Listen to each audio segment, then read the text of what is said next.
For decades, our peace has been measured in 10-year intervals.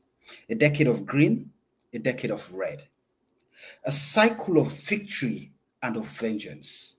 A system where winning is everything and losing means being locked out of the very nation you sought to lead. But what if the very system designed to give us a winner is, in fact, making us all losers? What if the price of political victory is national stagnation? Now, from the highest office comes a proposal that challenges our deepest political instincts to share power. It is a courageous leap towards lasting unity or a dangerous gamble with our fragile democracy. Tonight, we move beyond the headlines to the heart of the matter. We're not just discussing the policy tonight. We are discussing the potential rewriting of our nation's political DNA. The proposal for a power-sharing government is not merely an administrative change. It is a philosophical one. It asks a fundamental question. Is our democracy strong enough to handle its own outcomes? Or is it so fragile that we must redesign it to avoid those outcomes? Now, to grapple with this, we have two distinguished guests, Mike Berua, who is a Director of Communications at State House, and Mike is here to articulate the vision of President Julius Maada Bio, a vision that suggests the winner-takes-all model has become a threat to Sierra Leone's foundation. And Professor Jimmy Kande, political scientist who has studied the rise and fall of government across Africa. Professor is here to bring a critical lens, one that questions not the goal of unity, but the path being proposed to get there. I must say, gentlemen, thank you very much for being here tonight. Thank you very much, gentlemen. Okay. Thanks. All right. So, and Mike, I know you're struggling that, but I want to start off with you. Let's begin with the first,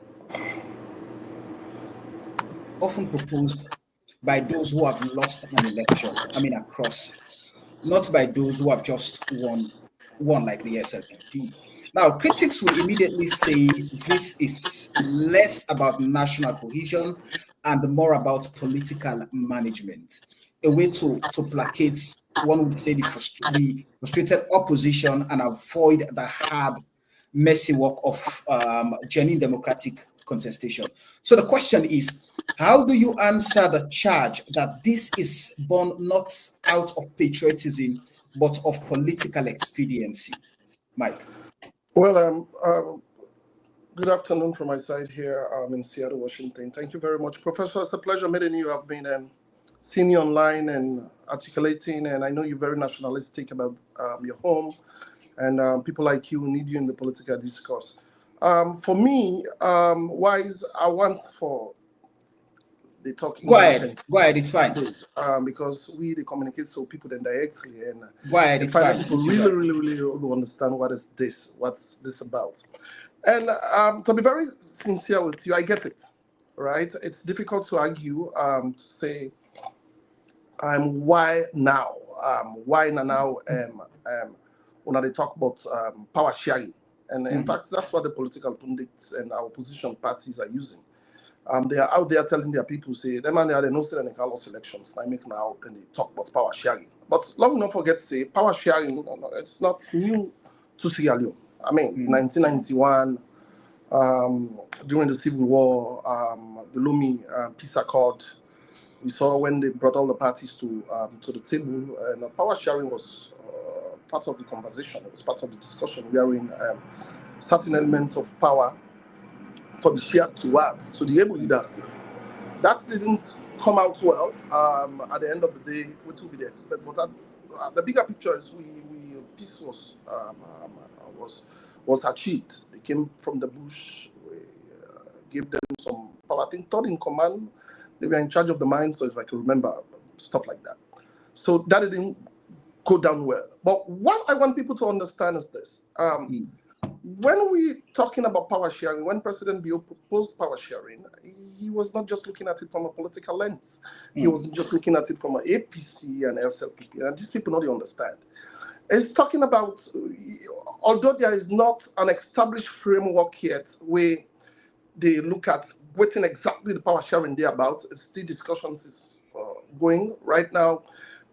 It's about engagement, bringing all the political parties. A lot of people understand saying, after the 2023 elections, what happened? The APC said they were not happy with the elections results, right? They said there was a lot of discrepancies with the way the tabulation took place, the way the results were announced, and all that. So not only the elections all over the world is contentious. Even here in America, I mean, people all the time contest elections. Even we, as SLPP, during the 2007 elections, if I could remember vividly, Christiana Topholz at the helm of affairs, we questioned. We are in the council, the whole Kailan district, over 300 polling stations. That was not justified, you know. So elections in Sierra Leone has always been contested. It's contentious.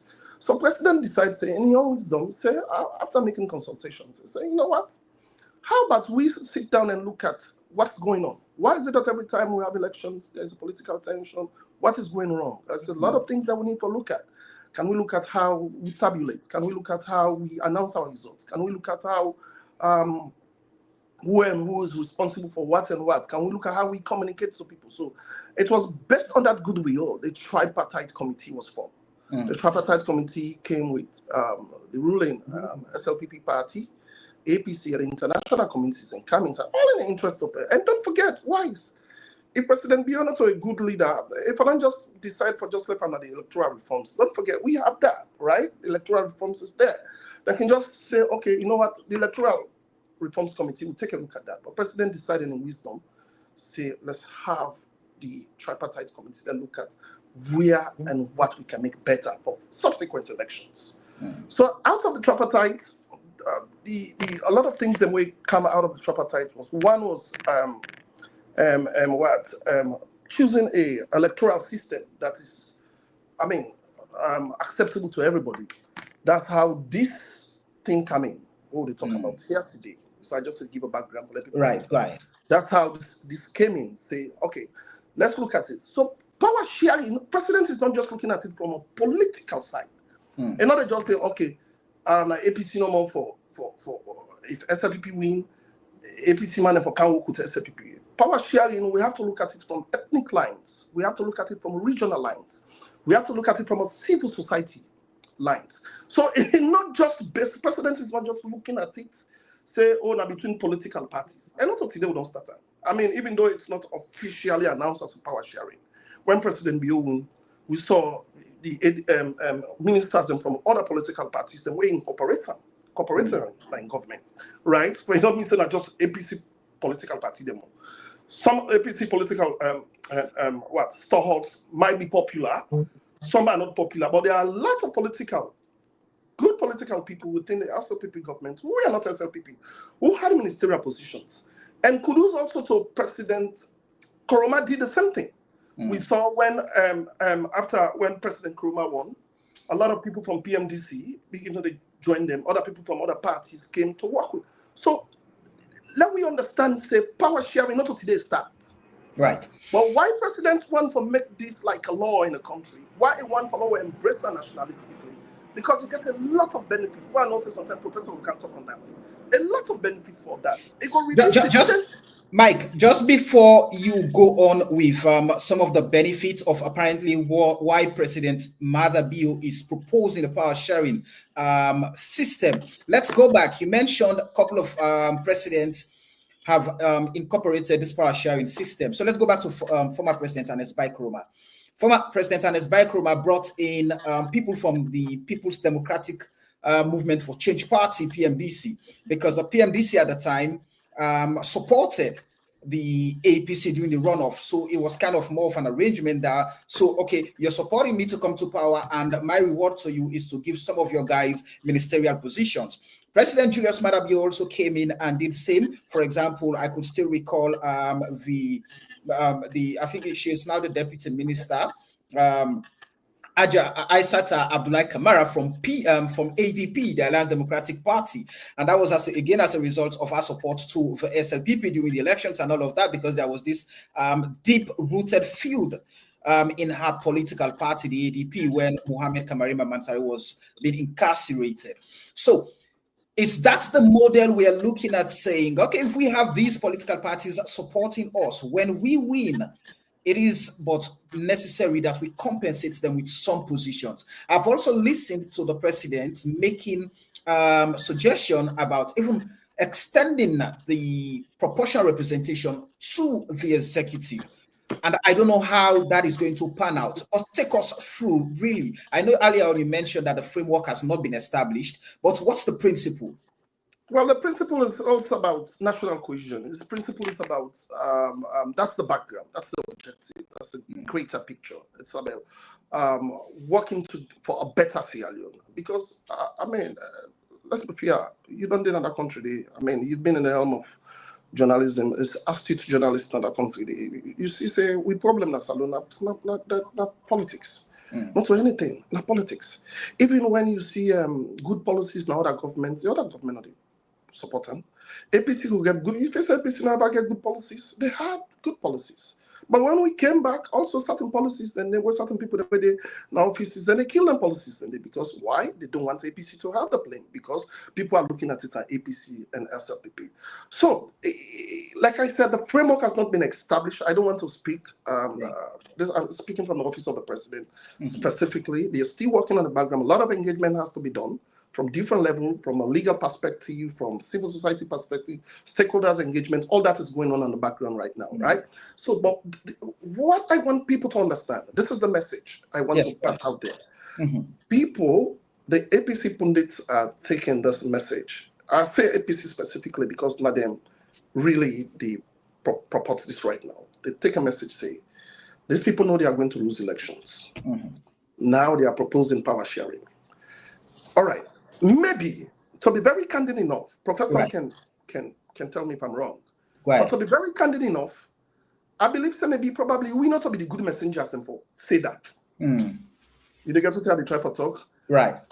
If we probably not to be the good messengers, even if we have good intentions, maybe probably it shouldn't come from us. Maybe it should have come from the civil society, it should have come from people like you, it should come from people who are like Professor and others.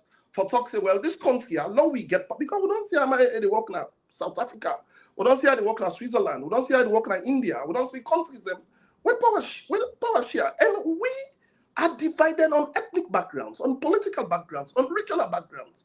These are things you don't want people to say. It's shameful for talk, but it's real. It's real. So if President proposed this, President is not running for elections anymore. He's not. He doesn't have any intentions of running for a third term. This one is not looking at it he's looking at it generally as an individual. And President Biomi and you know say he is a model of democracy. Now we get open heart for work with anybody. They got open heart. We saw how he handled what? The Leone Peace Accord. He was at the helm of affairs. We saw how when it came to power, the Bounty Money 3. Where they call APC for Camlo, we all come to and see how cable run this country. We don't see how they do a lot of consultations across the aisle.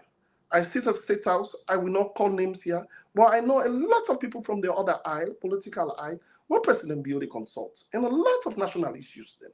So he's not new to this. This is something he's open to. This is something he wants. He wants a better Sierra Leone because he knows where he left power. Na Salon get for Sudan. And this APC, SLPP thing, bro, let's be real. People are tired of it. Right. People are tired. Sierra Leoneans are tired. We need a better Sierra Leone. Right. We want, and that is why President is proposing that power sharing is good for this country. It will reduce tensions, political tensions. It will reduce, it will help in political participation. It will help because for instance, let's put it this way. Go ahead. Why is look like, let's say for instance now President Biograp and say, okay, I am going to I am going to have a cabinet reshuffle and bring certain other people them on board. You get to that. I'm not saying that's what President wants to do. Go ahead, it's fine. I'm just saying something, just a narrative. Then decide and look like one man APC man. Like if I can go so on a APC man or Samuel Kamara so on a APC man. Something they make a minister of water of resources. Or you in charge of this. Guess what's in there happen? Even though you're not a commoner in political party, you still not a political party. Now these people need to understand the power sharing, means now one party system now they get. You still not a political party. But at the end of the day, guess what people are going to look at? People are going to look at it. Oh, APC then they get water resources now. APC now get energy now. If them fail at the end of the day, people will not say, well, now be there, they will not fail. Okay. So we have to also look at it that from we own government perspective, we are committed to it. How are we committed? We saw what has happened. You saw waiting happen to how we. I want to hold you there, Mike. I will come back to some of the steps that have already been taken by government to show how serious the government is with this proposal. Let's bring in Professor Jimmy Kande for his precursory remark. And Prof, I would want to ask this question, but let me base it on this premise. The fact that it appears that Sierra Leone's political system is polarizing the nation in the sense that we already have the Southeast being dominated by the green, the Northwest being dominated by the red. And the government is saying, let's take a look at this. Power sharing could help to heal that political divide in the country. A couple of countries in Africa, for example, have practiced and continue to practice power sharing depending on the circumstances. South Africa, for example, Kenya practiced that in 2008 to 2014, and I think South Sudan is also practicing that now. Where do you see this concept? Unfortunately, Prof, we've lost Prof, but I'm sure he's going to join us again. So let me whilst we wait to get Prof, let me bring in again you, Mike. So Mike, the concept here is we agree that Sierra Leone is a polarized nation across political lines, whether it's by default or a deliberate act, following the fact that the two giant political parties have their strongholds across lines. But how would this really fit into the context of national unity? Would it not also threaten the fact that accountability might be lost in the process? Because if you involve opposition political parties, it simply means that they would stop criticizing and critiquing the government. Okay, we're having. No. That's like I'm losing. Yes, Hello? Yes, go ahead. Did you get me? Hello? Did you get the question? I lost you a bit.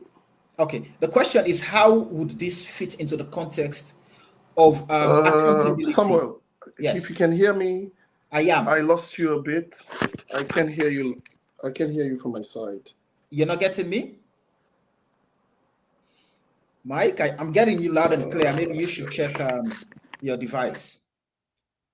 Okay. Well, this is Fixing the Nation, and today we're discussing the grand bargain, power sharing. Can power sharing save Sierra Leone? President Julius Maada Bio has proposed that we give it a thought as a country, and we're having two distinguished guests to help us grapple with this particular topic tonight. We are having Mike Berewa, who is the Director of Communications at State House, Government of Sierra Leone. We are also having Professor Jimmy Kande, who is a lecturer. He lectures on political science, and he's been there throughout. And Mike, Mike, are you getting me now? Some technical glitches here. Fair enough. Are you getting me now?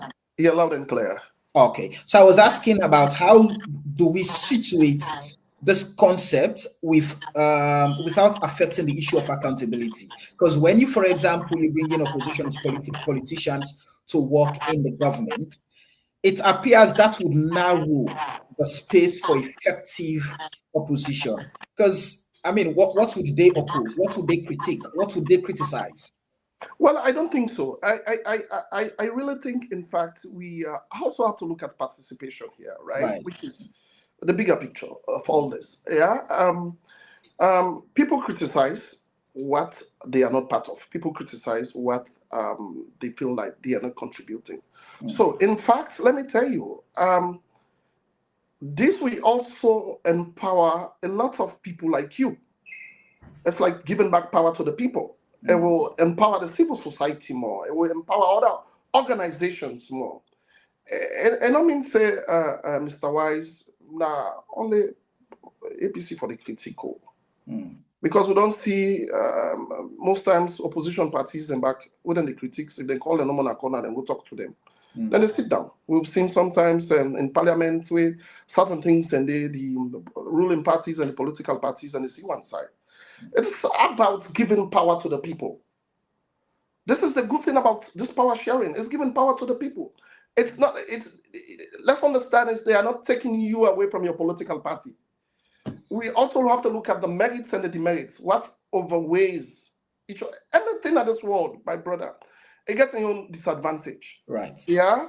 But we're looking at it, it's like is disadvantage more greater than the advantage more greater than the disadvantage. If you take a look at power sharing, it is strengthening democracy. It is strengthening institutions like the civil society. It enhanced participation, accountability. These are all things that will help. It will reduce political tension. In as much as we look at one of the greatest problems we'll get in a saloon, when they make democracy, they move in a saloon. On my generator and it's not coming on. So I hope my data works. Go ahead, Mike. So we are looking at the merits and the demerits here. We are looking at which one outweighs the other, all right? And you make mention of criticize. Me go look for, I go look for less civil society person criticize me, let journalists criticize me, let power, the people of Sierra Leone criticize me. Let the whole we accountable for some of the things they will say would they do or not do, than an opposition party criticize. Because an opposition party also when they criticize, sometimes you don't get fairness by criticism. You don't get what I mean? Because Right. they do them for political points, they do them for gain something, and you will misinform people. We don't see how a lot of misinformation there on this one, this tripartite committee. When are from there, this whole power sharing thing born from. Even though we don't do them officially born from. We don't see the misinformation out there telling people, our people who are not electronically savvy, who cannot search for information in the interior, people in the rural communities. We don't see what people then they go tell them, say, this tripartite committee what they form now for can remove President Bio. Mike, the question on many people's lips right now is, let's question the timing. Why now? If this is something the government had conceived earlier, why only implementing it when apparently we have a little over 2 years to go to the polls? Why now? Okay, I totally get it. Can you hear me? Yes, loud and clear. Go ahead. I totally get it. I think when I started my conversations, I built a premise on that. I start by saying, it look a little, how will you call it? It look a little gray that it's coming from us. But I built a premise on how this whole thing started.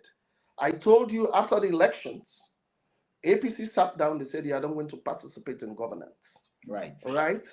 I tell you, say, President Bio, reach out to them a couple of times and tell, not to say not forget it, not to say, I win or win the elections. Not to say not able to rule, but in believe, say, in government, everybody matter. So in wisdom, he decides, say, okay, when I come lock and sit down, talk. What is the problem? Based on that, the tripartite I call them, committee was formed, right? The I call them, National Unity Agreement was formed. Then part of the elements of the National Unity Agreement, the processes, now election management, legal reforms, and institutional changes. And among them, and they one choosing an electoral system. This is a whole thing where the tripartite they discuss about. You understand what I'm saying? Talk about proportional representation, first past post, all them things, and they discuss it. It was based on this came up. And when it came up, President Bio, they get briefing every month on this tripartite with the committees and where they tell them, That's how when a parliament announced it, this is something we are looking at, this is what we want to do. You understand? In fact, when he announced on the APC in the parliament, they said, no, no, no, no. After we outline the elements of the benefits them of them, we'll see how they all sets them out. So this is not about, we for even embrace that is coming from the president. It's the will. We for embrace that it's coming from him, He's right? a, he's a politician and the leader of the SLPP at the same time, Mike. The president is a politician and he's the leader of the Syrian People's Party. And that begs the question that I want to ask because, I mean, for those who read political science, they have what is known as the spoil system versus meritocracy. And so, for example, our civil service has long been vulnerable to politicization in Sierra Leone. So, in a power sharing government where ministries apparently would be allocated to different political parties, how do you then prevent this from formalizing and entrenching a spoil system? I mean, potentially one would say we're looking at how do we sacrifice competence and merit for political appeasement. All right, so you just answered the question, Samuel. At the end of the day, we are going to look at it's based on merit. It's based on and it's not just based on president is going to appoint people or whoever wins the election is going to appoint people based on merit.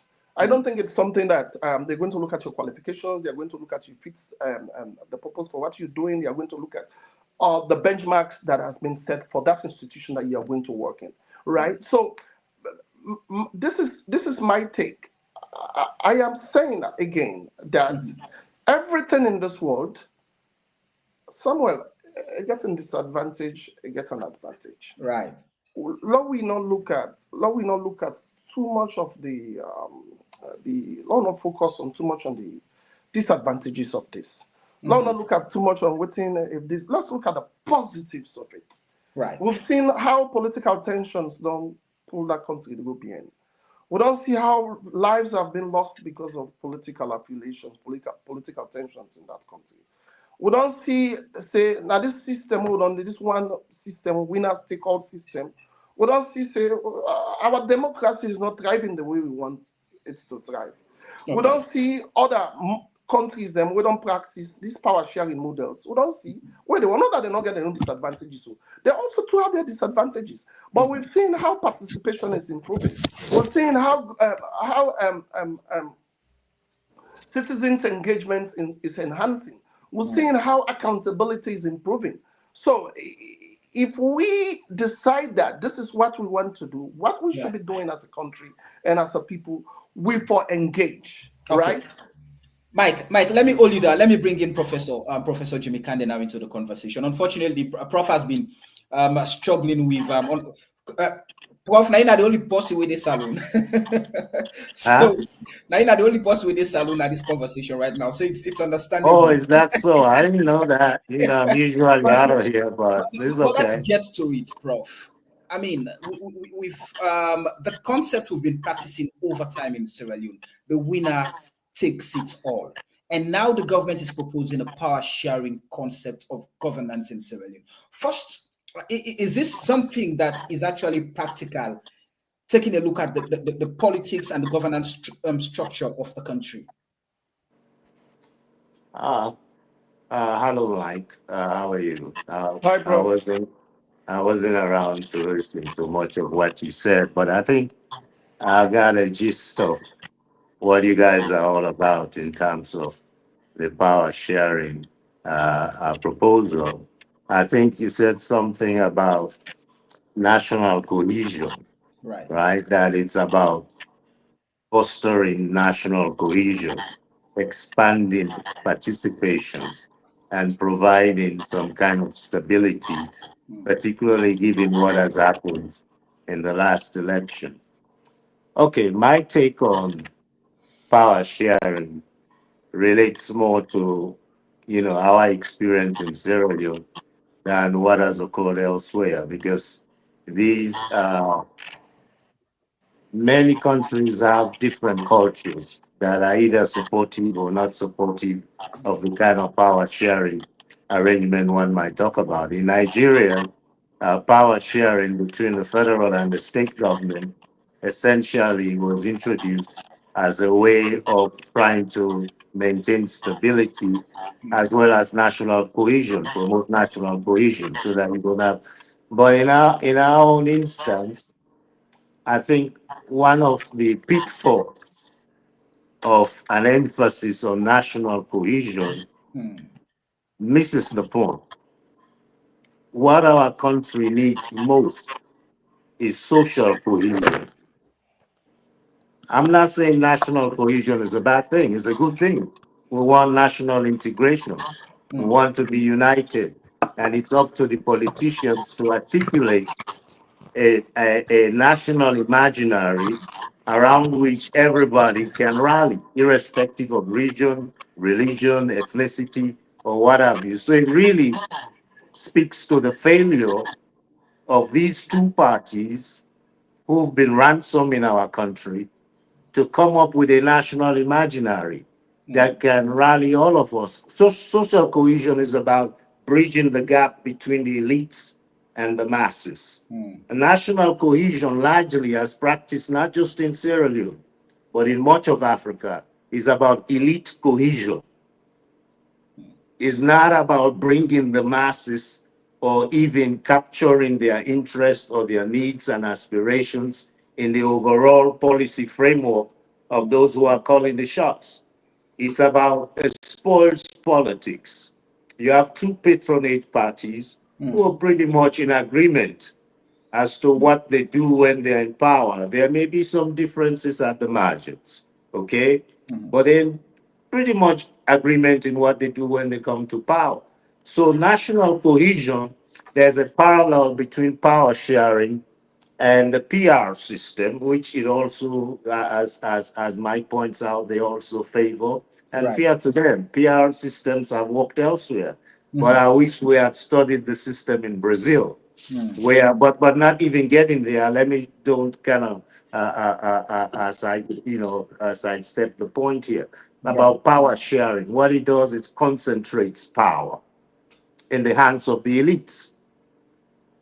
It's not about social cohesion. And what our country lacks is social cohesion. What our country needs is not so much power sharing, but Mm, social delivery. The delivery of public goods will rally the people around any government mhm, that delivers these public goods.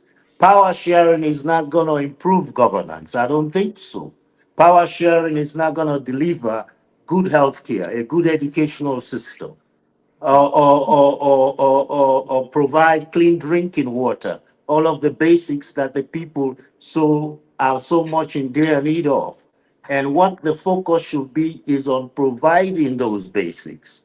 And that's how you bring about some kind of social cohesion. You get more people in believing in the government. A lot of people are alienated. And Prof, this Prof, that's idea Prof. of basic, Allow me yeah, to yeah, ask you yeah. this. Allow me to ask you this question. I'm happy you mentioning things like this. So, for example, let's look at the cycle of vengeance. I know you've expressed clearly skepticism about this particular path, but over time we've been having conversations, and you've acknowledged the destructive decade of red, decade of green cycle. So, if not this grand bargain, I mean, what is the realistic, actionable alternative you propose to break the cycle of political vengeance that has stymied our development for decades? Maybe for decades, but I don't think it's something that we've always had. Right. It speaks to the caliber of politicians that we have Mm, today more than anything else. I don't care what kind of institutions you fashion. We see mm, how America is already backsliding. You mm, need individuals. The agency is important. Those who are running the institutions, their goodwill, their commitment, their sincerity of purpose matters a lot. So it's not about fashioning, these instruments. But I was talking about, I think, about how power gets to be concentrated. And I wanted to kind of get to Mike's point about how they want to bring in the Right. different regions, religion, which is all fine and good. It's kind of an integrative, inclusive kind of power sharing, at least in name. You know, the devil's always in the details, as they say, at Right. least in name. And this marks of a kind of consociationalism, right? That's a concept that was developed by Aaron Leichhardt, a political scientist. It's based on the principle of proportionality. So if your ethnic group is 30% of the population, you'll get about 30% of the seats in parliament Right. and the ministerial position. Netherlands flirted with that for a while, but they gave it up. I think that's the system that still is operative in Belgium. The problem with that is that instead of us trying to rise above those divisions, which should be the purpose of national cohesion, we are actually reinforcing these divisions, giving them greater currency. So, what we'll be producing are more cultural politicians, entrepreneurs, cultural entrepreneurs, and ethnic politicians who know that all they need is to get their people behind them.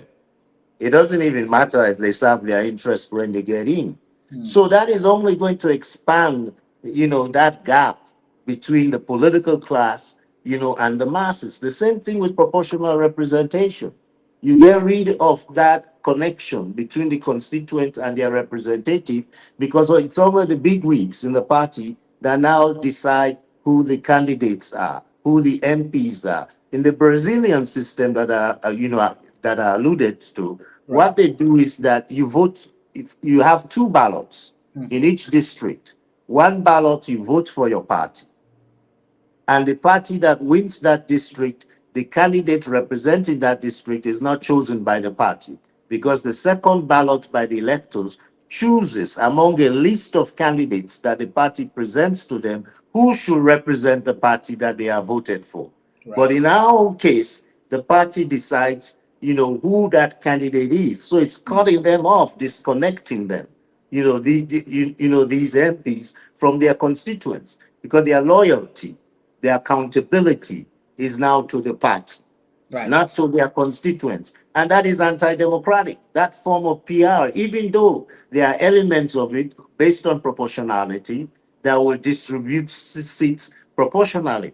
But the beneficiaries, the overwhelming beneficiaries, will be the political class. And the focus of governance should be on the majority of our people who are impoverished. We don't need power sharing if governments are delivering. We don't need power sharing if we keep our elections clean. When Kabah won in 2002, nobody was talking about power sharing. It was a landslide. The man even, won in the Koinadugu district and Cambia district. I even wrote an article on that election that was published in a scholarly journal. So it's about delivering, keeping elections clean. So there are always going to be contestation. There's always going to be some sore losers. But So, what you want to do is allow even the sorest of losers to consider, yes, will allow you. You won the election, even and, grudgingly. And and that is not what's happening here. and as you make these submissions, Prof, it takes me back, especially you mentioning the PR system. Now, the president is also proposing that even the PR system must be extended to the executive because, I mean, we all of us can agree that almost all the elections been contested. At least the losing party, the main opposition party, has always gotten something like at least 30%. But now, with that in mind, I want to ask the question: does this model not risk creating a cozy cartel of political elites? Now, while they That's negotiate, what I'm saying. That's what I'm while, saying. so on the details now, whilst they negotiate their shares of power, couldn't it further alienate the citizenry and sideline pressing national issues? Effect because and in the end, effectively disenfranchising voters by making their electoral choices less consequential? Yeah. Their choices are becoming increasingly less consequential under the current PR system. Again, get me. I'm not theoretically opposed to PR. There are systems of PR that retain an element of accountability. Right. As I pointed out in the Brazilian system, they even have what they call a candidato nato system, which is a birthright candidate. If you're already an incumbent, your party cannot kick you off the ballot in the next election. Right. You're eligible to. So that has weakened, party strength in Brazil, but it has strengthened democracy and accountability to constituents. So if your constituents want you, even if your party doesn't want you on the second ballot, on the next electoral ballot, as long as you're an incumbent, you have birthright candidates to be on the next ballot. That's their own system. I don't say we follow it. We always got to customize these systems to reflect our own realities and work for our people. I don't believe in best practices simply because it's worked elsewhere, it's going to work here. No, we got to relate it to our own realities. Each reality is different. We can learn from best practices, but we cannot superimpose them on our reality. So the effect of power sharing, as I pointed out, is to ramify this ethnic mobilization, the ethnic chauvinism among leaders. You're still going to have instability, even under the one party state, right? Mm. That was the most crude form of power sharing when Shaka Stevens forced the opposition to join the APC or lose their seats in parliament. That was an imposed so called power sharing that did not last. It did not produce the kind of stability. It lowered accountability. It led eventually to the kind of bad governance that produced the war. Without bad governance, we will never have had a war in this country. Now, is power sharing going to improve governance? I doubt it, because the two parties that have been taking turns are the ones who are going to be at the hand of the power sharing arrangement. If individually they have not moved our country together, how are they going to do that collectively? So Mm. I'm not convinced. All right. Again, it gets back. I'm not saying some people are not sincere in their approach to this. I'm not saying they're all trying to con the Sierra Leonean public. But what I'm saying is that this arrangement, this proposal, like the PR system, speaks more to the interest of the political class and the elites, and less to that of the majority of our people who are chronically impoverished. Mm. And if these elites can just take the time out and focus more on social delivery, social provisioning, that will improve support not only for their parties, but for the state as a whole.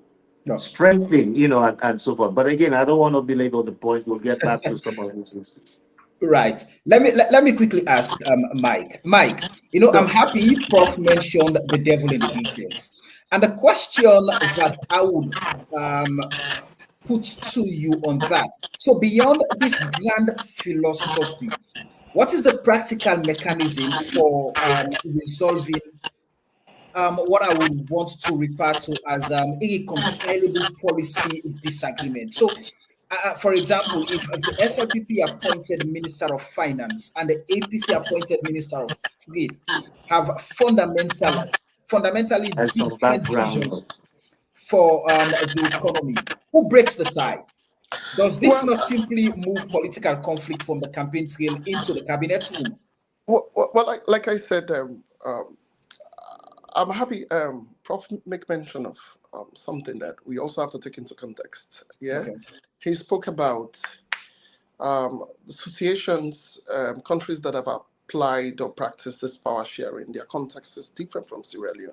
Right. We have geo contexts, behavioral context, social context, which I totally, perfectly agree with Prof. Totally agree with him. There's a lot of risk to this.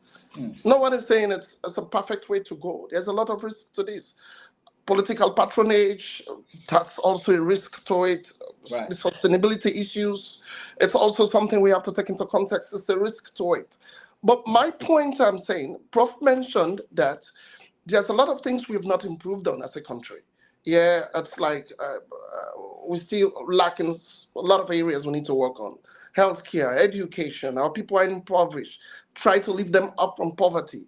But I also want Prof to understand that the factors, the predisposing factors that are, are holding us from not moving to where we want to be as a country is mainly on political lines. It's mainly on political lines. So if you take a look at power sharing, it's more beneficial for where to manage political tensions, right? To manage political tension is good. Countries that like are transitioning from civil war, power sharing is great. We saw it with Sierra Leone, we saw it with Burundi, we saw it with the apartheid in South Africa. It worked well, right? The sustainability was a problem in Sierra Leone, in South Africa, the countries like some of the countries Prof mentioned. But what I am looking at here is, as long as we are politically divided in the country, like Sierra Leone, which is 7 million people, someone who looks at you as Samuel Wise because of your surname or because of the friends you associate yourself with, and not sabi you, it will just say, oh, you know, SL people, you know, APC. Right? Even when I go sit down for discuss, even sometimes prof go sit down go talk, people when they go down label and say, I did, not I did, and this day. When objectively he's just a Sierra Leonean wants to see the better of that country. Right? So these political tensions cannot move us anywhere, even if we have the finest policies in that country. Because at the end of the day, Prof, now that country there you see people then they go pull how you call them copper wires per how you call them grid transformers. Doc, not to, Prof, not to on mainly not to send a pot and pole. Some it's just politically motivated. Let this party not succeed. If they bring lights now, let people grumble about them. Let people grumble, say they know they work. So, Mike, in essence, you are saying if APC, SLPP then come together for say, okay, well, let's shape this power. Yeah. Then, in a way, opposition supporters and they do for make the government not succeed in your context go stop. Is that what you're saying? It will minimize because if we let me tell you something. The greatest we've seen that work. Prof, I'm glad you Prof make mention of cultural contexts here. I will agree with you. SLPP doesn't have the only finest people, finest Sierra Leoneans. You have a lot of people who are not, who does not even, from what's in Doc, they talk, Doc is a fine man who can help that country in many ways. From the way he's analyzing things, right? You have a lot of people who are not even associated with no political party. Like I made mention, it's the power sharing. This is just something I'm taking from the bag. The power sharing President Bio is trying to propose, it's not just on political lines. It's not just an SLPP APC thing. It's power sharing from. If I know they look at we cabinet. If we choose cabinet, President Kaba start where everybody so President Kaba in cabinet is representative of Sierra Leone. Now, yeah, would see, even now, people are so interested that if you even choose, like the past convention, we just passed, the SLPP convention, we just passed, we saw how people started looking at the representatives from regions, from what? From gender. So when we talk about power sharing, let's not just for Prof. I don't just want us to focus it on what? On just political parties like SLPP, APC. We have about 17 registered political parties in that country. About Now, 17, most if I'm of not them mistaken. not None gonna of get which, it. go ahead, Prof. None of which is represented in Parliament. We have Yeah, a duopoly. We have a duopoly, right? In this country. Let's not Right. forget APC and about that. SLPP. Most of those parties are not gonna register even 5% in terms of popularity, popular vote. So they're not gonna get representation if 5% is the cutoff threshold, right? I mean to gain any type of representation or sit in parliament. But the point that Mike raised, I think, needs to be addressed. It's as if people are fixated on this idea of division, political division, right? There are political divisions everywhere. America is far more divided today than we are. Politics does divide us in ways, you know, that perhaps is kind of unseemly or unwholesome. But division can be harnessed. It should be a strength, just as like multiculturalism, the fact that we are from different ethnicities, cultural backgrounds, and we all are hybrid. Most Mendis and Timlis have Madinka origin or are of Madinka descent, and it cuts across. I mean, it's just crazy that we are so fixated on these divisions. They should form the stuff of our national imaginary. Like when we had the National Dance Ensemble, the National Dance Troupe, it drew dancers from all over the country, made us all so proud. We should focus on the things that bring us together and make us proud to be Sierra Leoneans. It's not just about the elites sharing power, about divisions. There's a philosopher who once referred to it as simply the universal predicament that we all have to face in our own local and transient mischief, which is our politics. Is nothing new. Is nothing different. Is how we manage these tensions so that they don't escalate into instability or chaos. That's what is important. And that's up to the elites. It's the elites who are fanning the flames of ethnic discord. You have ethnic chauvinists on all sides. Who benefits from ethnic chauvinism? Who benefits from the politicization of our cultural difference? It's the elites, because what that does, it fragments any kind of resistance to bad governance. If bad governance is improving, we don't need power sharing. Let the parties duke it out. Let the better side win. And the side that loses hold the other side accountable. It So, so, has so, worked in Well, other areas. Prof, so the thing also you have to look at is Yes, things yes, are, please. time is go ahead, Mike. changing. Go ahead, Mike. Yeah, Prof, time is changing. You make Yeah, mention of the late president, blessed memory President Kaba's election, yes, yes, wherein he won by landslide victory. yes, If you look yes. at the context around his winning, we were just from war, people were tired. Yeah, the peace There's a lot of dividend. factors. There are lots of factors that play. But Yeah, yeah. just I after agree.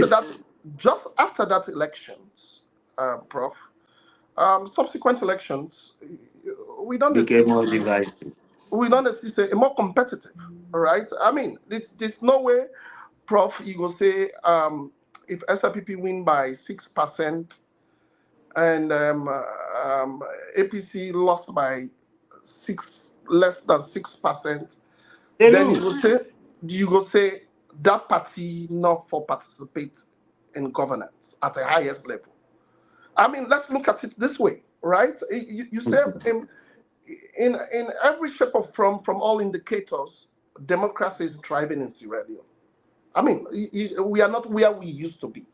We are not making indication, but from metrics, international metrics, and also you are a scholar and a researcher, you can agree with me from what I'm saying. It's like we are making baby steps in democracy, right? It's not like how we be there before. Things still need to be done better. There are lots that needs to be done But there in are the better huge part. deficits in governance. That's the Yeah, problem. there's a lot of deficit in governance. Just like how you mentioned, even the American system is a lot of deficit. In the UK Parliament, there's a lot of deficit in governance. Governance all over the world, there's a lot of deficits into it. But the key here we should look at is: are we willing to do more?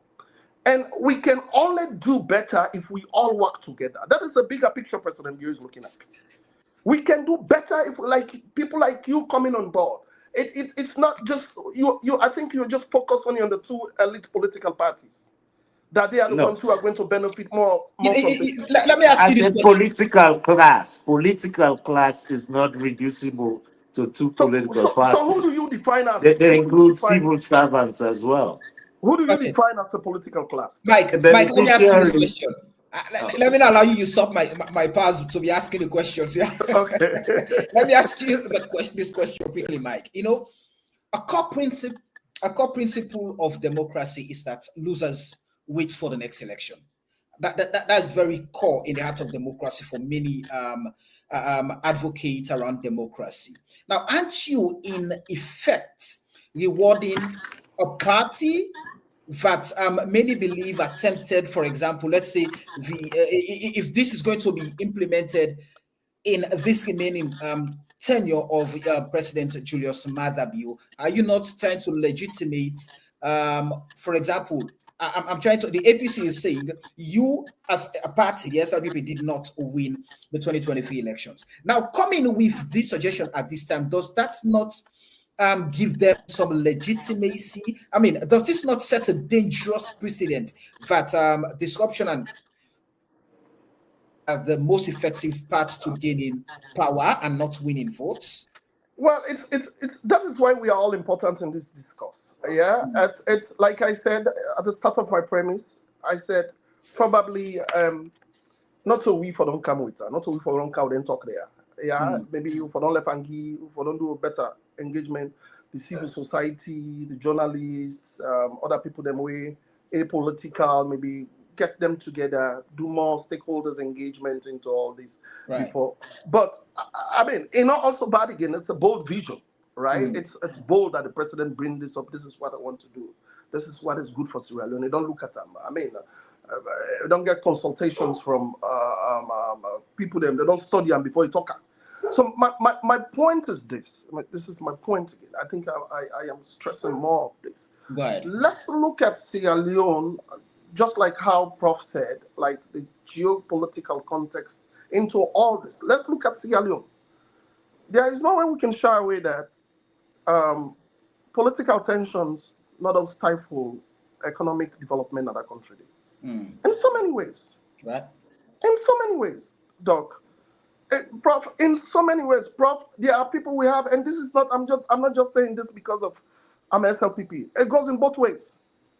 When SLPP was in opposition, SLPP was bent also on everything APC is doing for let them make sure say they not succeed. This don't take we behind for many years, Prof.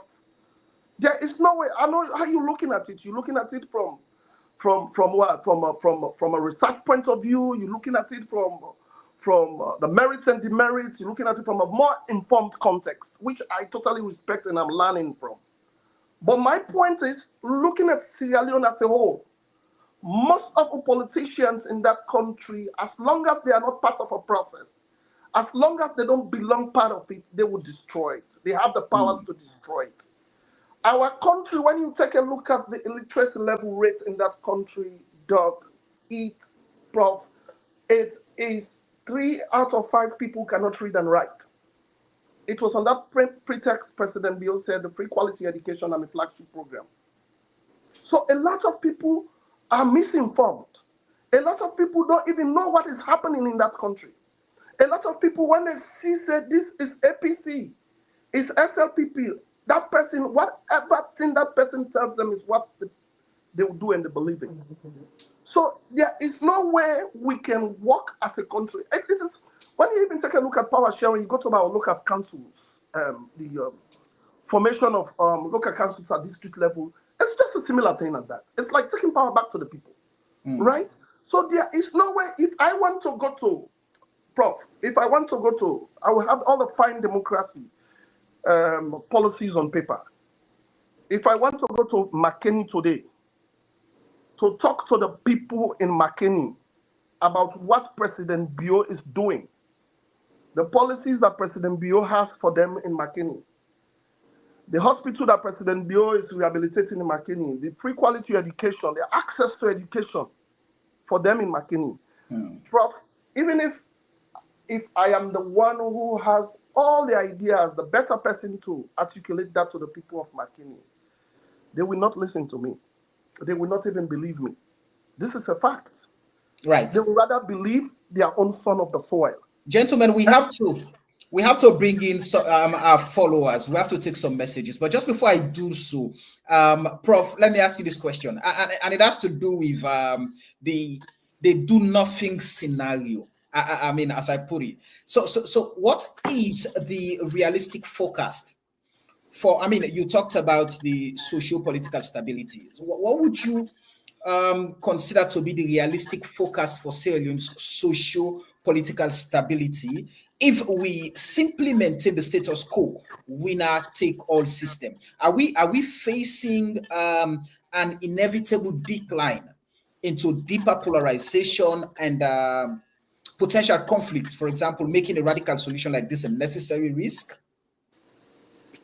well, kind of a loaded question there. Hmm.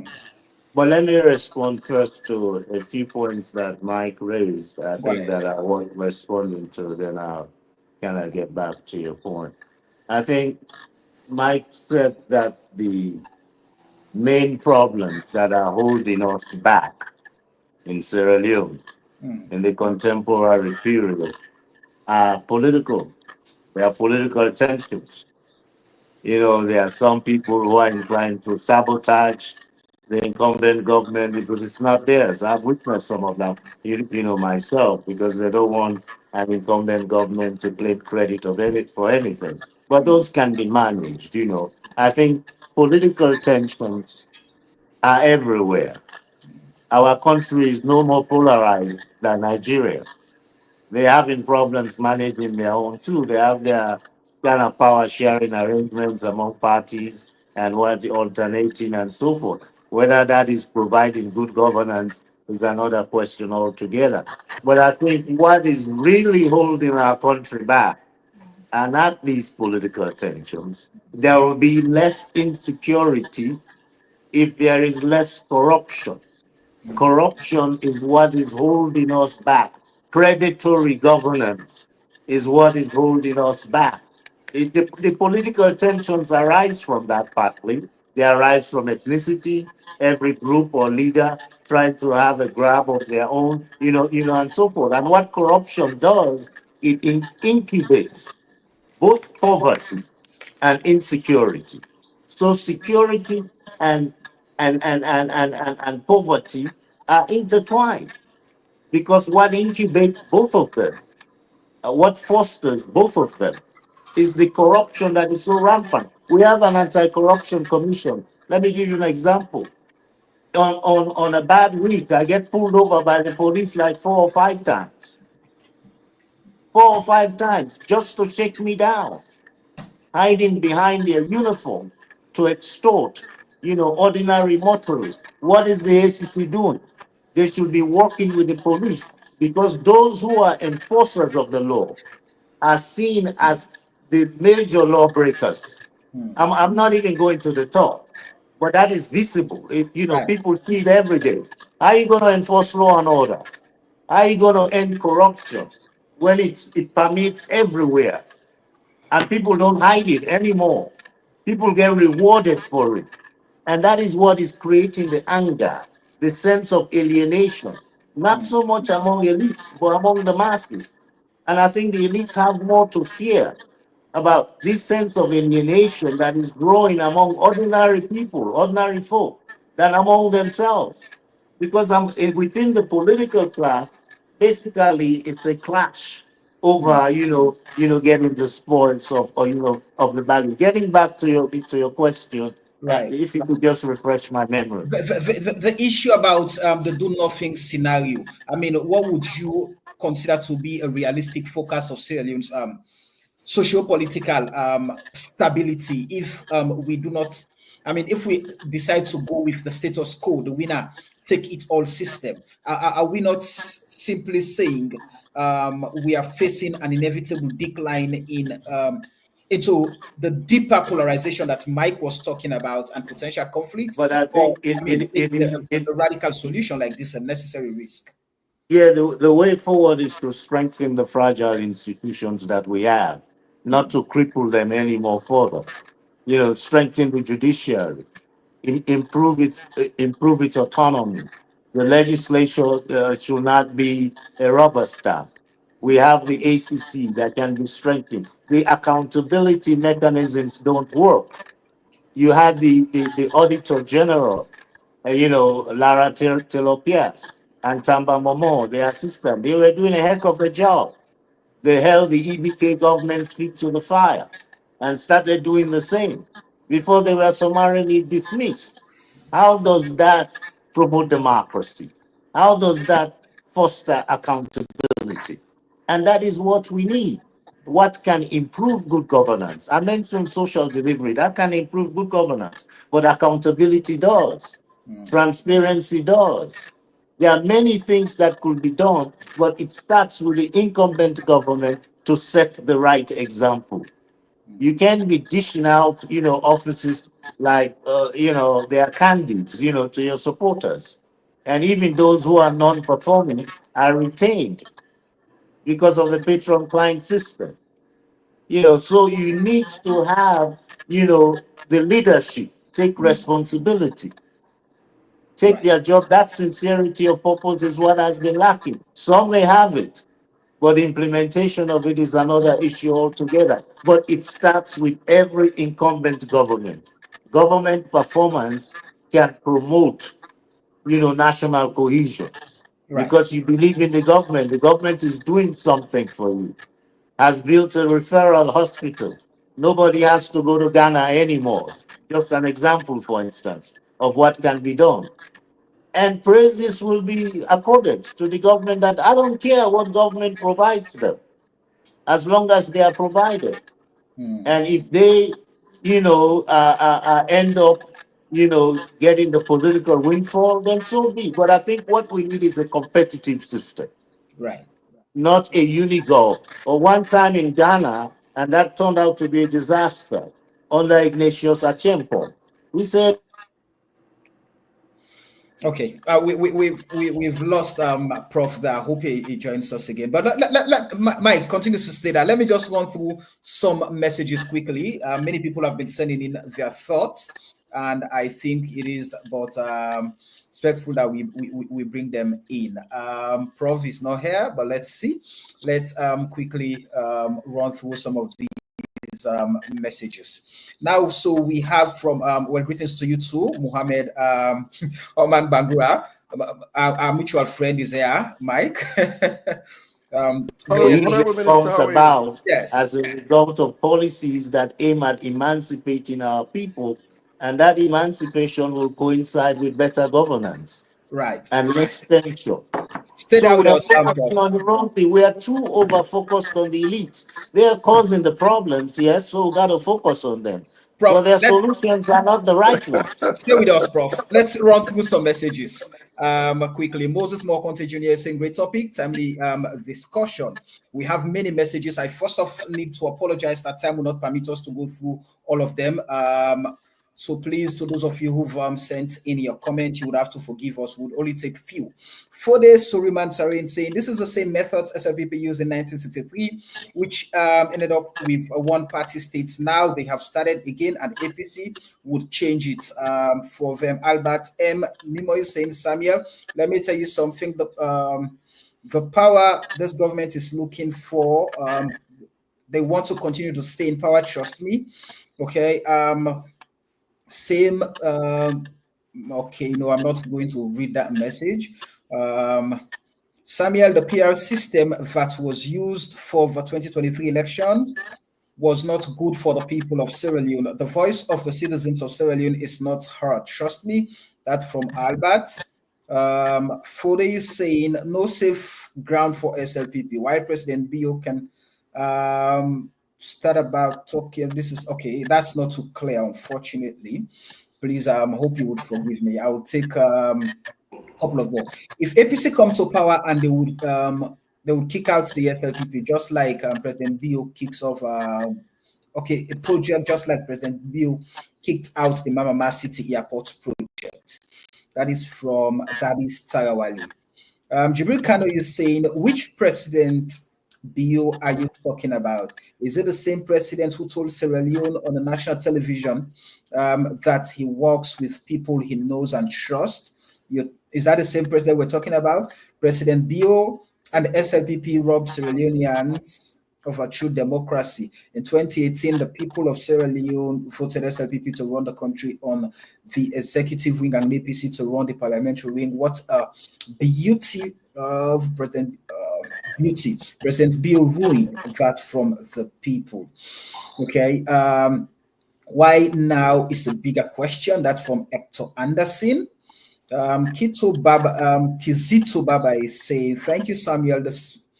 The spoil system has been shown a bigger picture to us, the citizens. Stop talking. Okay, no, that's disrespectful. Unfortunately, I'm not going to go through it. Samuel, to be sincere with you, okay, Elijah Maxwell, again, I'm not going through that. Mike, now one of them main, okay, again, I'm not, unfortunately. We have to be respectful and just tailor our comments to the issues being discussed. Abubakar Kamara is saying Jimmy Kande is saying the truth about everything for sure. Listening to Professor makes the topic very easy to understand and digested. Power sharing has a lot of loopholes that saloon man would exploit for their own selfish gains. Mr. Anderson there. Listening to Jimmy all the time, giving me hope as a young man, saying truth to power. Prof, it appears you're the newfound love of Sierra Leoneans following conversations. But Fode Sorigene is saying Prof really knows the issues. Even those guys all stay okay. It's quite a pain though to go through all of these comments here. David M. Kroma is saying if the president wants power sharing, let him start now and give ministerial positions to different parties in the coming month of October and move on. Okay, from Leicester. They were saying if power sharing is approved, who will checkmate the government? Bendu Sulaiman is asking. Mola Isa Kamara is saying, why is the president not setting the pace for power sharing by appointing key ministerial appointees to the APC members? If the president is really genuine about power sharing. So the power sharing will take effect only when APC wins election in 2028. Why not now?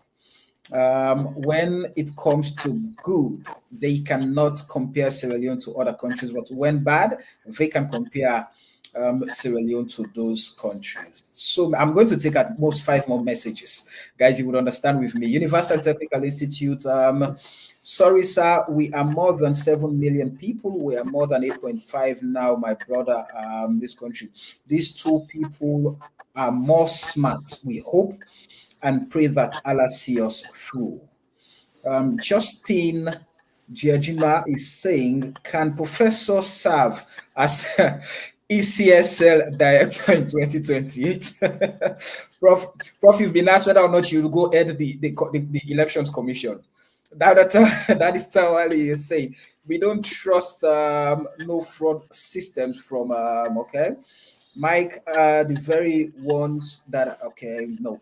Okay, I think I have to hold the messages there. We have many messages. Unfortunately, time will not permit us to go through all of them. So, Mike, now as we move forward, Mike, the question now I want to ask is the coup, the coup,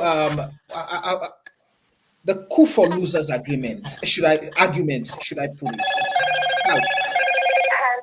A core principle of democracy, like I mentioned earlier, is for people to wait. Now, the cost of governance. Sierra Leone, many have argued it's not a rich country. Many again have argued it's a very rich country. Now, this model would likely require creating new positions, enlarging cabinet, and increasing bureaucratic overhead. How do you justify the significant financial cost of a larger government to citizens who struggle with basic necessities? And how will you, ensure it doesn't become a burden on the treasury? Well, Mike. the thing is, I initially when I started my pitch, I told you there's no established framework yet. There's a Right. lot going on, so I can speak to that financially. Yeah, but I just want to make I'm mention not of some of hearing the. you. Hello, Yes, can go you hear ahead. me? Can you hear me, Prof?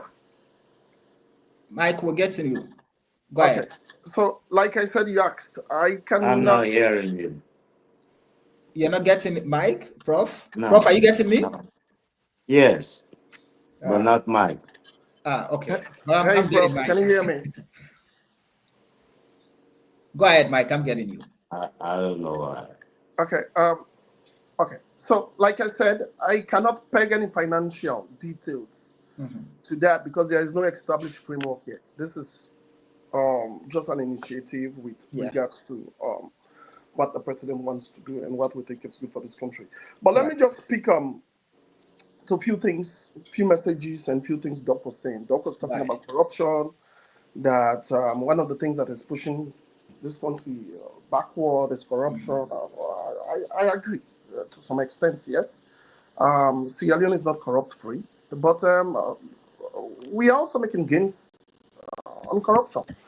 The young man who is there is making tremendous effort. He's making tremendous strides to fight corruption. We know how deep-seated corruption is at every level, at the Right. home, at schools, in our life, in our lifestyles, and but from metrics and independent evaluators, Sierra Leone is making gains in corruption from the Mo Index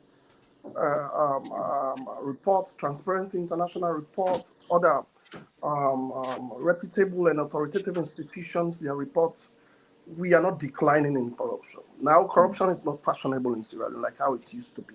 So we're making gains, and we want to consolidate on those gains. We want to build on them, and that is why it is also very imperative and very important for us to have power sharing.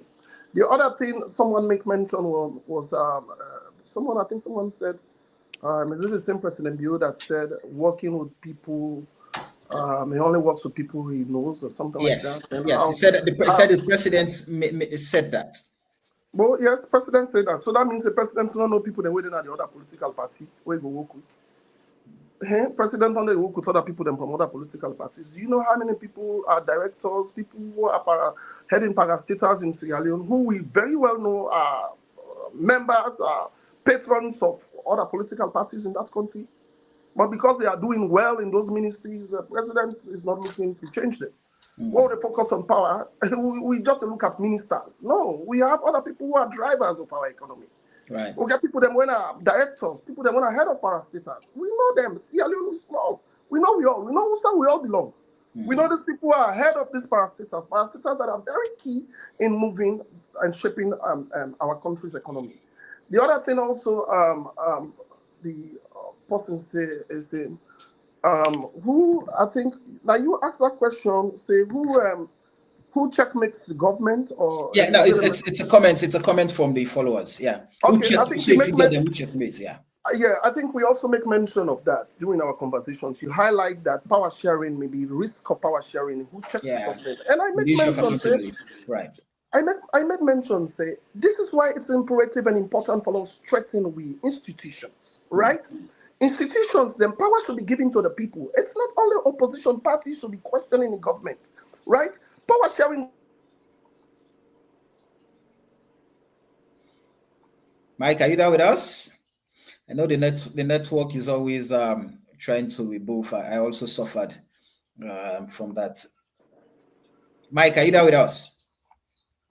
Okay, Prof. I think let's go on with you. What's the way? What would you consider? I didn't hear anything Mike said. I just Okay, wanted to know. Mike was just responding to the comments, some of the comment that I read. But the question I want to ask you now, Prof, is what would you consider to be the reformatory way forward with this concept? Is this something that we should really push with, or should we just abandon it for the sake of development and apparently good governance? I think it's just whitewashing stuff, window dressing stuff. It doesn't address our underlying problems of bad governance Right. that has festered for so long. It didn't start today. It's coming with the wrong solutions to some of the right problems. We have problems of political tensions, a lot of dissension among the elites. The problem is the lack of that procedural consensus among elites. They can't even agree on procedures, as to how. So the onus is with them. Right. And if they have broken the system and we're expecting them to fix it because they come together, no, no, no, no, no. What do they say in Creole? Ideabo pandai mansus, right? Ain't gonna happen. I don't see them. These are patronage outfits, unreconstructed patronage outfits, both of them. All the system is gonna do is reinforce and ramify the duopoly that we've lived under for so long. They take turns. So what is gonna improve? I don't have any hope in that power sharing is going to bring any improvement in the lives of ordinary people. It might stop some of them from going after each other's throat because they all get a piece of the pie. It's all about them. It's not about the people who are supposed to be governed in this power sharing arrangement. Because if you really govern it in a manner that privileges the interest of ordinary folk, you don't need power sharing. Whoever comes in that does that is going to be winning an election, or whether that's for parliament or for the presidency. You don't share power when it comes. You can do that PR thing for parliament and so forth, and there's not much power sharing in parliament anyway because it's dictatorship, it's a rubber stamp, it's an appendage of the executive. Allow these institutions to function autonomously. Then you don't need power sharing. Look at what happened in the first parliament after this government came in.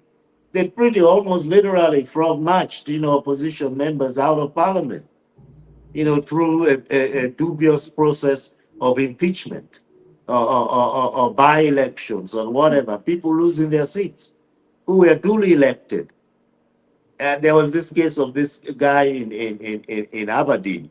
I don't know, I think some Timbo guy, right? They Usman Tim. removed him from parliament Yeah. and placed another guy. And a resident of Aberdeen said, "We don't even know the guy. Mm. He can never win an election here. So he's not a true representative." But Right. allow those institutions to function autonomously and build institutions. Kaba was trying to do that. Mm. He was an institution builder. But all these guys do when they come in is personalized power. And their supporters end up deifying them. I ran into a guy who is a lawyer who told me that after God, for him, it is EBK. I'm like, you out of your mind, man. As somebody who's educated, you're deifying an ordinary, human being.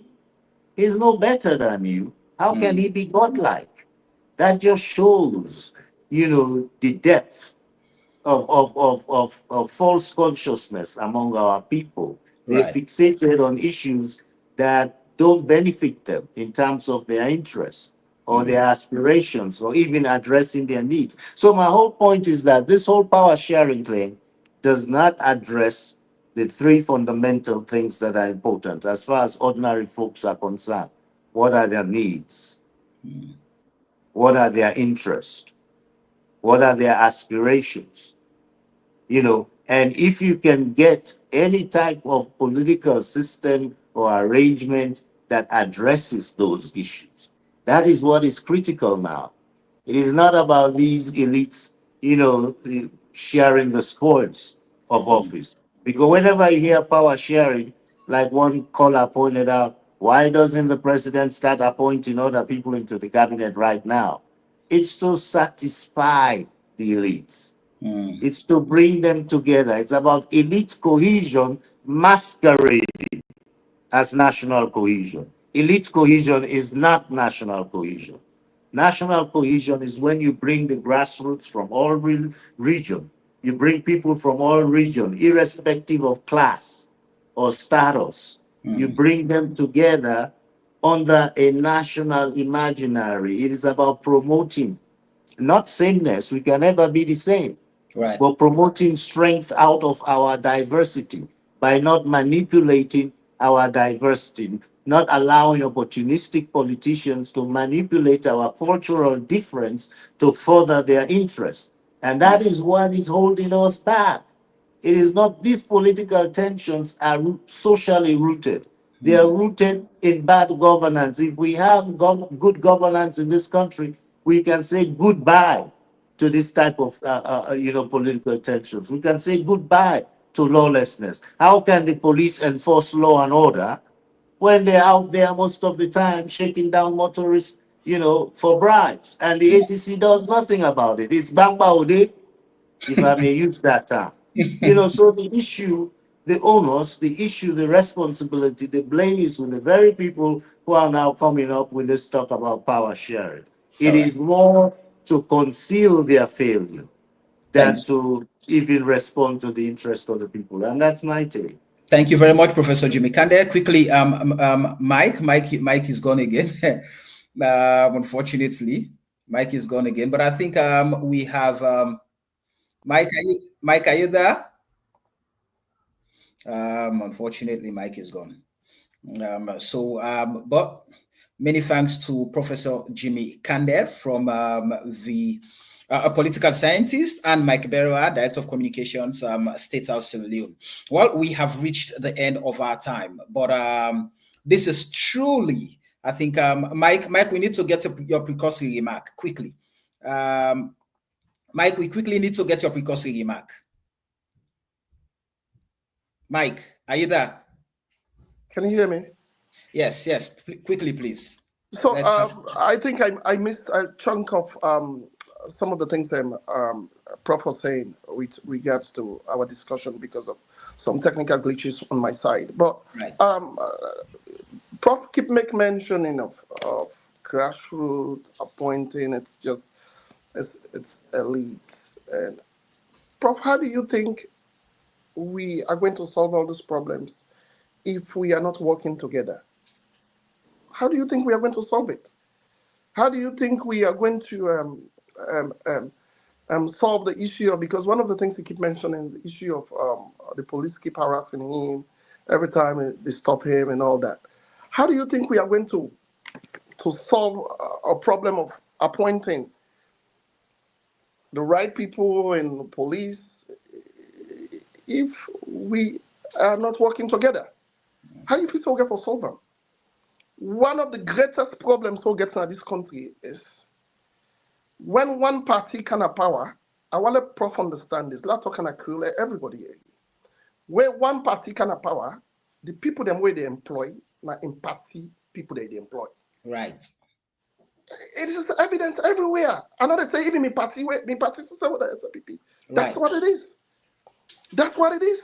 Yeah. Where APC can have power, them, then the bottom. That's why you find a lot of people also in these institutions who doesn't have the qualifications or will not get the pedigree or the integrity for them suddenly. That's what it is. Right. Now then employ. And when they come, whether one party come, when one for change the people that were there for bring other people then even if it want for bring people that want people of merit, people that of caliber. That same opposition they cry, they don't kind of the pass sack or people that no money they pass sack. The question you keep asking yourself is like people that no more be there, not so because when they sack people that either grumble say so APC people that they pack sack, that means APC people that be full day. So it goes along either way. So that is why in the president's wisdom in the side say, can we all come and work together? So if we decide say, okay, power sharing, it's not just, I think Prof they focus too much on the elite side. He's getting it all wrong, right? He's too looking at it from an elite perspective. Let's say we decide, say, okay, we want to share power. We want to employ, I call them, police them. They want to recruit police. It has to be regionally balanced. Go ahead. It has to be ethnically balanced. Then therefore take from every district. Then therefore take from, make sure say the tribes and more than they take competent people. Because then a lot of people that don't want just one party supporters, they don't want them to take. At the end of the day, what's in that they happen, it they depoliticize that institution there. It they depoliticize them.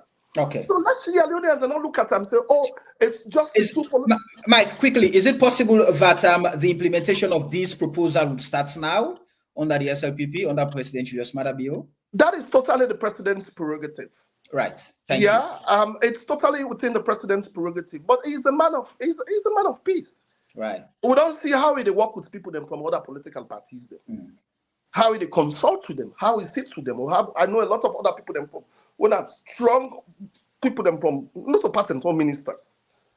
I know people who are main opposition party stakeholders who are head of board of authorities, where the head institutions in that country they, where they work with President Bio, what President Bio they consult. Thank you very much, Mike. Thank you very much. So my last word to people before I go is this. Ladies and gentlemen, power sharing, it's not about a way that SLPP is losing elections. That's why they are proposing power sharing. This comes up from the agreement of the National Unity Agreement, the tripartite committee. It is part of the conversations, how we look at power sharing in this country. Okay. It's good for our country. a good for Sierra Leone. Because power sharing, not only the political parties, they nobody get that.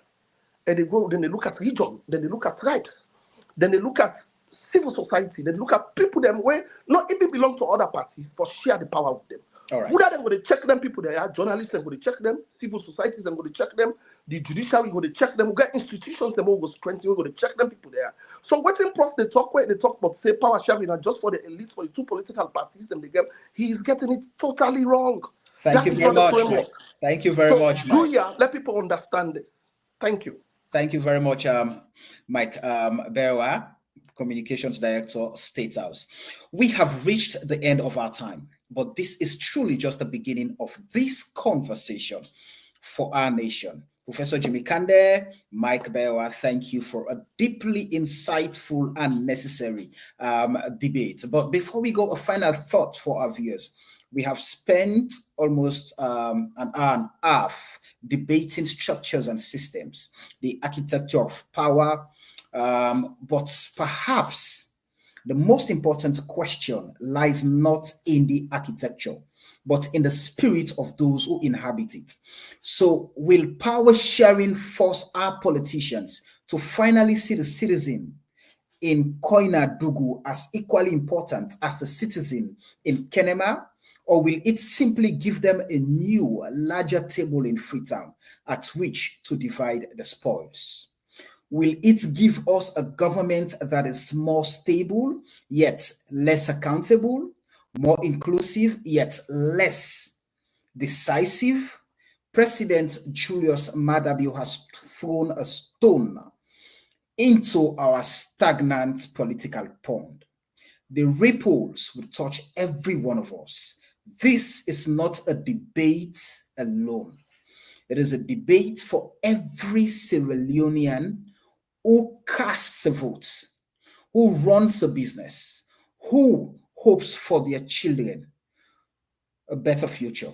The most practical question of all is this: what kind of Sierra Leone do we want to build? And are we as a people ready to demand that our politics finally reflects that vision? What do you think? Can we move beyond winner take all? Join the conversation using whatever hashtag. Let's hear your voice. Until then, take care of yourself. My name is Samuel Wise Bango, and the show has been Fixing the Nation. Bye-bye.